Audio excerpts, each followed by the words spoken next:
And thank you also, Mentor Erica, for giving me this opportunity of to share my journey sa I Am Worldwide. Thank you so much, Mens. I am Presentasyon Kuyugan, Presi in short, doing this I Am Worldwide part-time, but full-time by heart. Mens, before I will continue my journey, gusto kong ipakilala muna yung brother husband ko na siya ay si Placido Kuyugan. Isa po siyang marine engineer. Work siya sa abroad for almost more than 20 years, 31 years I think. So ayan po ang brother husband ko. Sid in short. So ayan po mga mens, ang mga few barko na kanyang sinakyan noon na yun ang doon siya nagtatrabaho. So sabi dito, distance is just a test to see how far love can travel. Mga mens, mahirap ang mag-asawa na always away from each other. You know why? Ako dito nasubukan ang pagmamahal namin dalawa na mag-asawa, how faithful we are to each other. Kasi alam niyo ba mga mens, once a year lang siya umuwi, yung brother husband ko. Mas maraming months na nasa barko siya o nasa trabaho kaysa yung buwan na nasa amin na kanyang pamilya. Halimbawa, in 1 year, there are 12 months. Nasa trabaho siya for 8 to 9 months. Samantala, magbakasyon sa amin, sa pamilya niya, he will just only stay with us for 2 to 3 months. The longest so far is 4 months, pero bihira lang yun. So, only few, siguro mga 2 or 3 times lang siya na naki-Christmas sa amin na kanyang mga pamilya. So, we can see here, most of the time, he spent his time to work sa abroad. At doon siya nag-Christmas during Christmas, and that is supposed to be the time for a family. So ang kanyang kasama dyan sa picture na yan ay si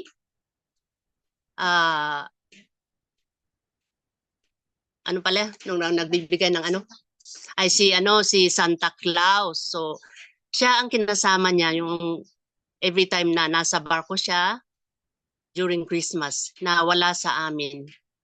At dito ko rin na nasubukan na mahirap talaga kasi aside na walang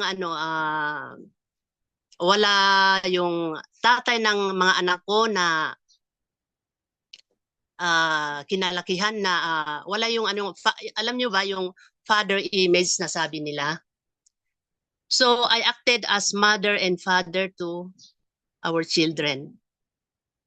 Pero nagpapasalamat po ako kasi dito talaga nasubukan ang faithfulness namin dalawa. So, salamat sa Diyos na He had been faithful to me and I had been faithful to Him also kasi alam nyo ba, pag yung mag-asawa far from each other, maraming temptations, pero nalampasan namin yon through the guidance of our Lord.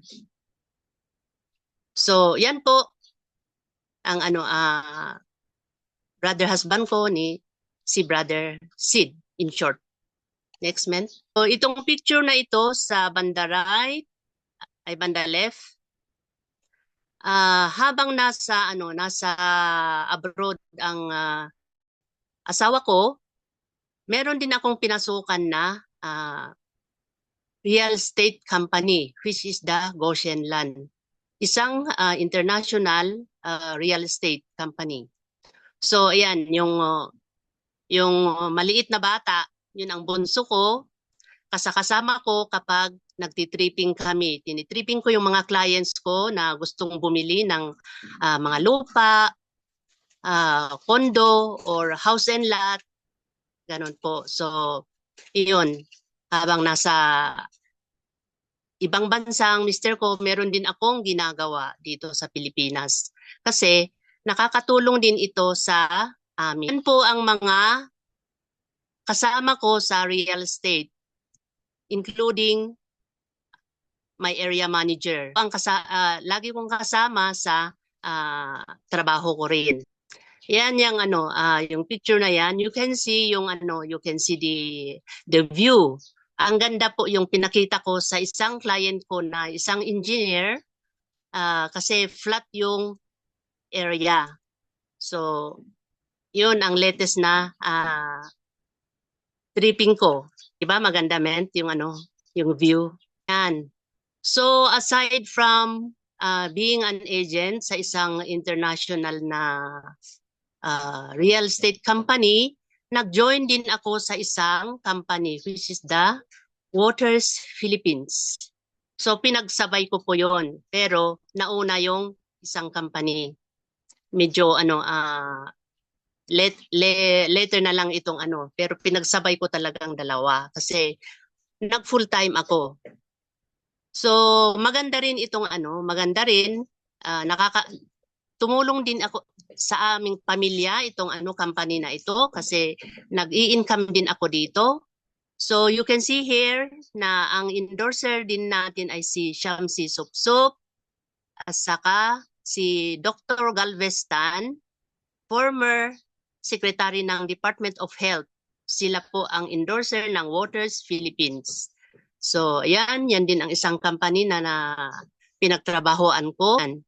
Sa Waters Philippines, I was also awarded as nahit ko rin yung division director na isang position ng isang as an agent. So, yun po nung nahit ko yung yung division director, ang outfit po namin ay cowboy. So, yan. Hiniram lang yung anak ko yung kalugong ko na cowboy hat. So, ayan.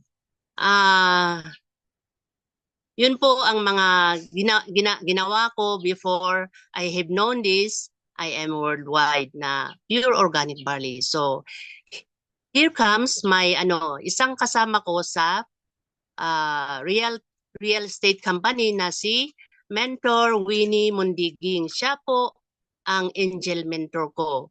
Siya ang nagpakilala sa akin itong pure organic barley. That was, I think, December 2023. Because lagi niya akong fina-follow up. Lagi niya akong fina-follow up pero hindi ko pinapansin.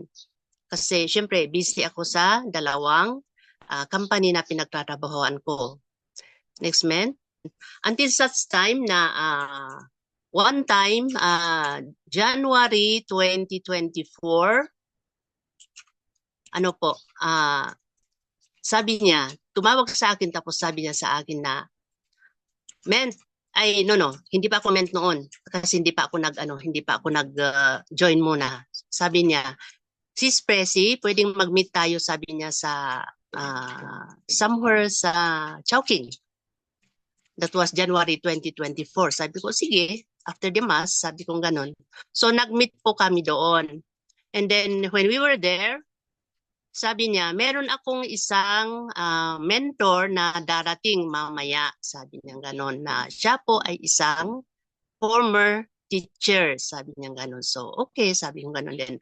After few minutes and then dumating na po yung kanyang mentor na sinabi niya sa akin na siya po ay si Mentor Jennifer Bantian. Yan po. And then, pinatok niya po ako. Mentor Jennifer explained to me yung pure organic barley saka yung compensation plan next month po. Ang na-explain po ni Mentor Jennifer ay yung Jade package na VIP package. Naintindihan ko yung na ano niya, na explain niya, na sabi ko maganda to sabi kong ganun. So, ayun. Ang problema doon ay wala pang enough budget. So, ayun. Sabi ko, wait muna, ay sabi ko kay Mentor Winnie. Tapos February, biglang dumating ang panahon na ospital po yung father ko. Bigla siyang nagkaroon ng sakit at the age of 110. 110. He will be 111 this July 2025. So, na-hospital po ang father ko almost 1 month. The whole month of February, na-hospital ang father ko sa way back 2024. And then when when we were in the hospital, tumatawag po si Mentor Winnie na kinukumusta si tatay. And then sabi ko, ito nga. So, ayan, after 1 month, na-discharge po yung tatay ko, inuwi ko dito sa bahay. Tapos, that was March 4. So, March, April, the month of April, binalik namin ulit si tatay sa hospital. Kasi, yun nga, bumalik ulit yung kanyang sakit sa baga. Nung nasa hospital ang tatay ko, kinukumusta ulit ni Mentor Winnie. Sabi ko, ito nga, nandito kami sa hospital. Tapos pinaremind niya ulit sa akin, sabi niya, baka gusto mong itry itong pure organic barley kay tatay. Sabi ko, teka muna, sabi ko ganon. The next day, tumawag ulit si Mentor Winnie. Sabi ko, sige, pag-isipan ko, sabi ko ganon. And then that night, pinag-isipan ko talaga at nag-pray ako, sabi ko, what if ito ang gagamitin ni Lord para gumaling si tatay? Although, medyo nawawalan ako ng pag-asa kasi nagpapaalam na siya. Sabi niya, anak, sabi niya ganon. This is my time because of my age. So I think I had to go. So be prepared, sabi niya ganon. I-accept niyo whatever will happen, sabi niya ganon. So sabi ko, tay, malakas ka pa naman, sabi ko, huwag, sabi ko ganon. Huwag ka na magsalita ng ganyan, sabi ko. Tapos, ayun nga, nag-pray ako talaga. I prayed hard to the Lord na sabi ko, Lord, thy will be done, sabi ko ganon. And then, consider ko po yung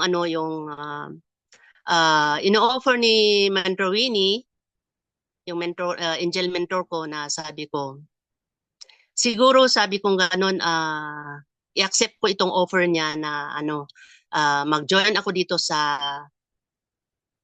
kaya gagamitin ko itong amazing barley sa father ko, and I pray na makakatulong ito sa kanya. So, habang nasa hospital ang father ko, pinatok ako ulit ni Mentor Winnie kay Mentor Juliet Kidkid. At parehas ang explanation nila at parehas din yung na-explain sa akin about this Jade package na VIP package. So, naintindihan ko na maganda pala itong maganda itong pure organic barley. Aside from that, sabi ko, how about yung compensation plan? So, na-explain din sa akin yung compensation plan. So, sabi ko, maganda ito sabi ko ganun. Pero, ang problema, wala ka talagang pera kasi nasa hospital nga ang father ko. But I decided na to join itong I am worldwide. Pero sabi ko, Lord, sabi ko ganun, walang-wala ako talaga. Pero kung gustong-gusto ko talaga, so I said yes.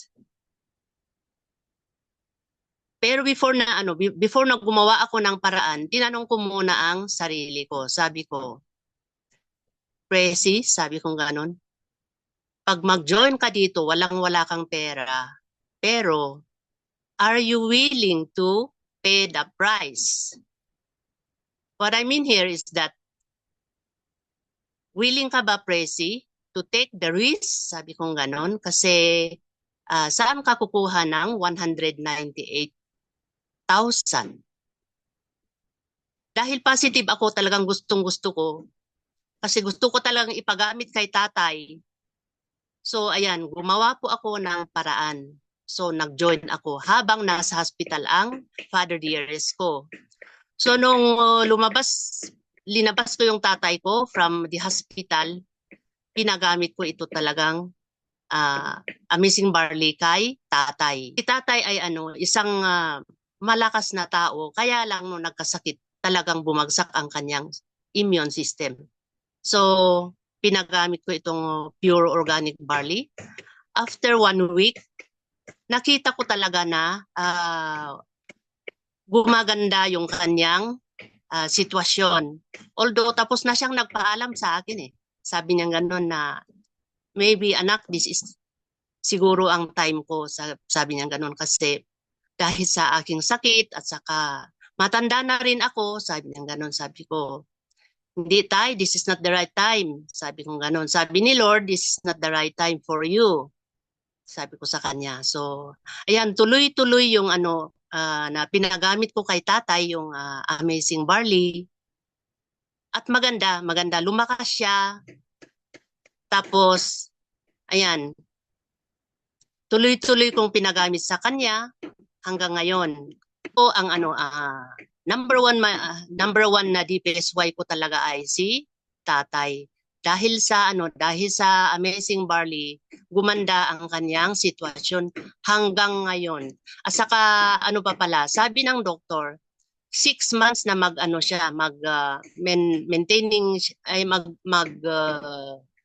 siya ng gamot sa kanyang sakit. But after 6 months, pag okay na, hindi natin itutuloy. Pero kapag hindi pa okay, itutuloy natin for another 3 months, additional of 3 months, sabi ng doktor. So, ayan, sinasabay ko yung kanyang gamot na synthetic plus yung pure organic barley, 1 in the morning and 1 in the afternoon nung una. So, ayan, tuloy-tuloy. After 6 months, pina-check up ko siya, negative. So, I believe na talagang nakatulong itong amazing barley. Okay na yung kanyang sitwasyon, hindi na siya nag-aaray, hindi gaya nung kalalabas lang galing hospital. Okay na siya, nakakausap siya ng maayos. Tapos tinatanong ko siya kung kumusta yung kanyang baga, sabi niya okay naman. Wala naman akong nararamdaman na masakit, kaya na-stop yung after 6 months yung kanyang synthetic gamot, na-stop na siya. So ang iniinom niya lang ngayon ay yung isang maintaining gamot niya sa kanyang puso. Kasi aside from baga, meron pa siyang dating sakit na puso. Pero yun lang ang isa lang yung maintaining gamot niya. Plus itong tuloy-tuloy na tinutuloy ko talaga itong amazing barley. Every day yan. So okay na siya ngayon. Maayos siyang kausap, tapos ngumingiti, ganon. But of course, because of his old age, so ayan, parang baby siya na sinusubuan ko. Siyempre, dinadayaperan, ganon. So, talaga I spend my time with him habang ginagawa ko itong I am worldwide. So, siya po ang number 1 na DPSY ko.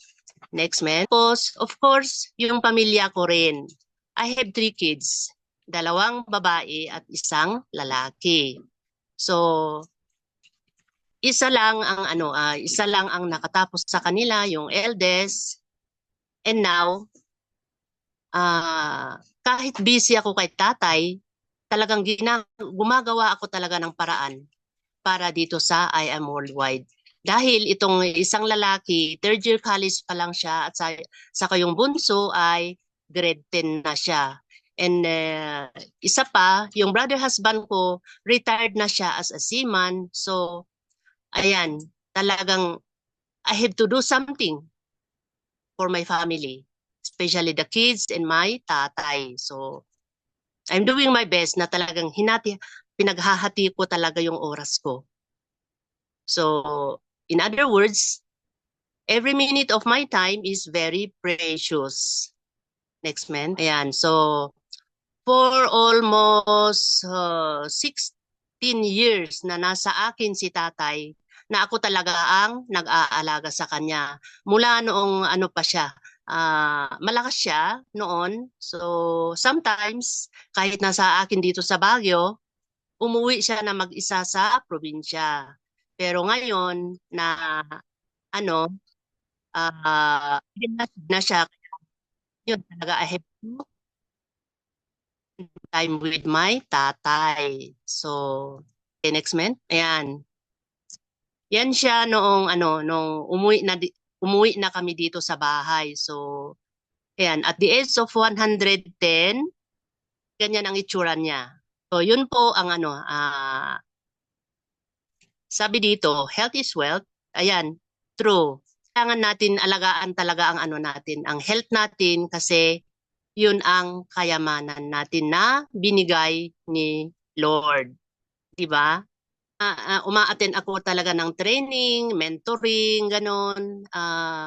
Kasi sabi ko nga kanina na talagang binabudget ko ang time ko. I spend more time to my father pero kailangan ko rin na mag-segregate ng time ko para dito sa I Am Worldwide. So nag-a-attend din ako ng training, mentoring doon sa IBC office. Tapos kung meron akong yung mga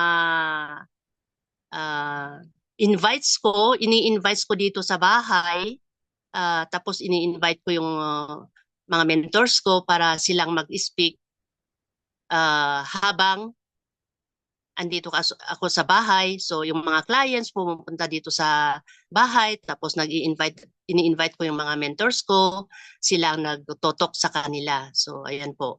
One time, kinausap ko po yung kapatid ko, sabi ko, kailangan ko pong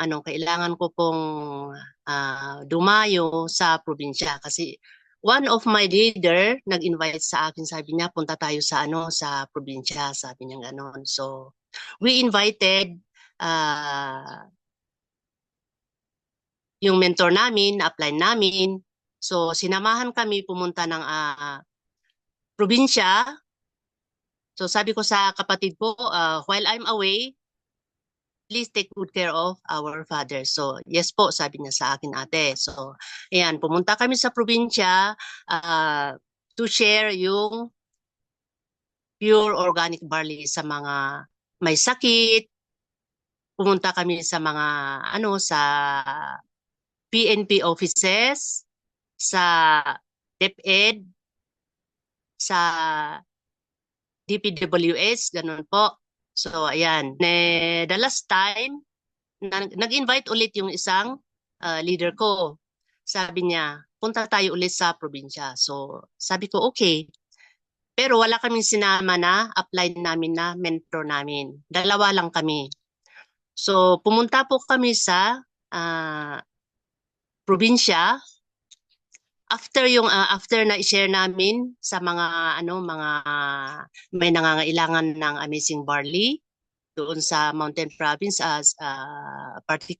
particularly sa Natunin Mountain Province. So after we have shared yung Amazing Barley sa mga may sakit, yung mga nangangailangan ng product, we have decided to we will go back to Baguio, sabi kong ganun, and then we will pass by Aguinaldo, Ifugao. So dahil mahirap ang daan doon, nag-arkila kami ng tricycle doon hanggang lang doon sa borderline. So ayan, yan kami na nakasakay kami sa tricycle, yung magandang tricycle. So hanggang doon lang sa borderline, I mean sa gitna ng o kaya boundary of Natunin Mountain Province and Aguinaldo, Ifugao. So hanggang doon lang. Kasi mahirap yung daan papunta ng Aguinaldo kasi may road pero hindi po sementado kaya maputik. Kaya ang ginawa namin, nag-arkila kami ulit ng, alam niyo yung motor, tig-iisa kaming motor sa yung isang downline ko, isang leader ko. Alam niyo nakakatawa, habang on the way kami, nahulog pa naman yung yung kasama ko, nahulog sa motor. Kasi na-out balance siguro. Kaya yun, tawa kami ng tawa. Hanggang nakarating kami doon sa isang school kung saan doon din kami nag-share ng Amazing Barley. Okay. So, ayun, nag-share din kami doon sa Ifugao and then after that, back to Baguio. So, yan ang recently na ginawa namin with my leaders, ganon. And then malaking tulong talaga itong IM kasi dahil nga retired yung brother husband ko. So, pero at least kumikita rin ako dito sa IM Worldwide. So, noong 8/27/2024, meron tayong kita. And then, noong December 24, 2024 din, meron din tayong kita. So, malaking bagay ito. Nakakatulong sa pamilya ko, mga anak ko na nag-aaral. So, nagpapasalamat ako dito sa mentor angel ko na nag-share itong IM Worldwide sa akin. So, next month, ayan. Noong last year, 2024, ang plano ko talaga ay siguro by 2025, sabi kong gusto kong mag-sapphire, sabi ko kung ganon. Gusto kong mag-sapphire kasi sabi ng mentors ko, maganda rin mag-rank up. At ini-encourage ako talagang mag-rank up. Pero sabi ko, sige men, by 2025, magsa-sapphire ako talaga, sabi kong ganon. Pero alam nyo, yung plano ko ay iba sa plano ni Lord. Sabi ni Lord, bakit mo pa hihintayin hanggang 2025? Ngayon na, 2024. Bago mag-2025, ngayon na, sabi ni Lord. So, yun. Isaiah 55 verse 8-9 na sabi niya, my thoughts are not like your thoughts, and my ways are not like your ways. So, iba talaga si Lord pag siya ang magplano sa atin. Kagaya nga nito, ang plano ko mag-sapphire sana is 2025. Pero iba ang plano ni Lord. Grabe grabe si Lord pag siya ang magplano para sa atin. So ayan, dahil sa promo ni Press Eder. Ayan, maraming nag-pay-ins na mga mentors na nag-pay-ins dahil dito kasi nainganyo sila sa promo. And some of my leaders also nagsi-pay-in din sila. So doon ako na God had taught me, o kaya I realized na I think kailangan kong sumabay. Sabi kong kaya ganon kasi sayang naman, sabi kong ganon. Ito ang way ni Lord kung bakit ako nagsafar earlier than 2025. Grabe si Lord, di ba? So ayan, nagsafar ako noong December 2025 instead of December 2024 instead of 2025 na yun ang plinano ko. So, ayan po, mga ments. I think tapos na pala. So, I hope na may na-encourage sa journey ko dito sa I Am Worldwide. Thank you for listening. Thank you for lending me your ears na nag-listen. Thank you very much and God bless me. God bless us all. I am Presi Kuyugan, an agent of hope, and I am worldwide. Thank you so much. Kasi, 'di ba wala kang time sa mostly wala kang time. And alam naman natin na ikaw lang talaga ang nakatutok dun sa tatay niyo.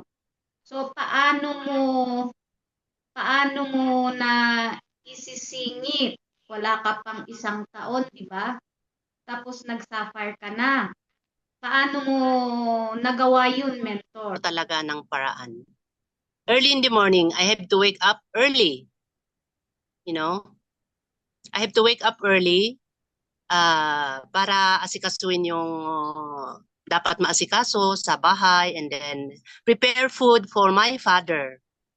And then after that, ayun, trabaho ulit dito sa bahay, halimbawa maglaba o whatsoever. And then after that, I have also to prepare for the food of my father for lunch, but I have to do it earlier than that. So exacto 11:30 or 12 o'clock, I have to feed my father. After that, after na feed ko si father for lunch, I have time in the afternoon. So mostly, ginagawa ko si I am in the afternoon. Early from morning when upon waking up, talagang ini-spend ko yung time ko for my father until after lunch. And then after lunch, yung ang time na inilaan ko para sa I Am Worldwide. O I Am Amazing Barley. Yun po, ang ginagawa ko. So kahit papaano, kahit how busy I am dito sa bahay with my father, kasi ako talaga ang nag-aasikaso sa kanya, kasi yung mga ibang kapatid ko, busy sila. So, ayan, ginagawan ko talaga ng paraan. So, ibig sabihin, every minute of my time is very precious to me. Yun, men.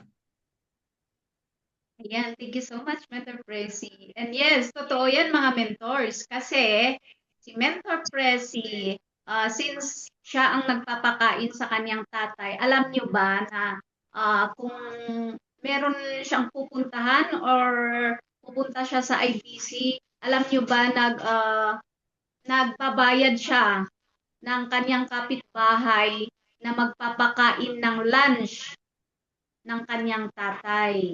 O, di ba? Para lang magawa si I Am Worldwide. O, di ba? So, ang laki ng sakripisyo ni Mentor Presi. O, di ba? Pero, kahit na ganun ang sitwasyon niya, nagawa niya pa rin mag-yay. O, di ba? Siyempre, wala siyang choice. Yun lang ang na-explain sa kanya eh. Di ba, Mentor?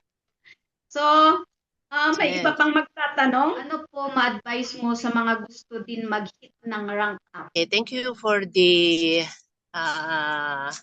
question. Ang masasabi ko lang po sa nagpaplano sa na mag-rank up, first of all, of course, unahin natin ang Lord. We have to pray. We have to pray for it. Lord, is this really the right time na